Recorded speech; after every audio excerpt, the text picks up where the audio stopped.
उन्हाळा सुरू झाला की मुलांना काहीतरी थंड हवं असतं. तर आज आपण फ्रूट कस्टर्ड कसं करायचं ते पाहणार आहोत. तर इथे मी केशर पिस्ता हा फ्लेवर घेतलेला आहे.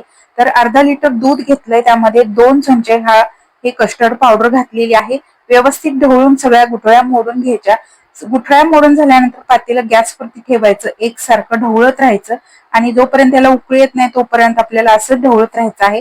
त्यामध्ये साधारण 4 चमचे साखर घातली.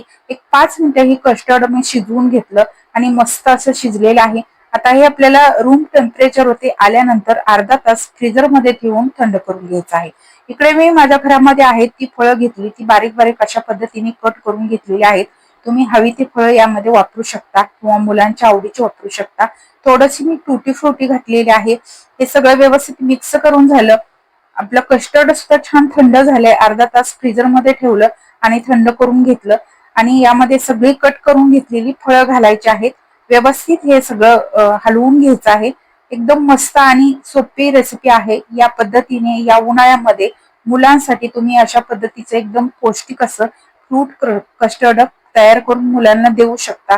एकदम सोपी पद्धत आहे, चवीला एकदम भारी लागतं. अगदी बाहेर मिळतं त्याही पेक्षा एकदम घरात केलेलं अगदी पौष्टिक आणि मस्त चविष्ट.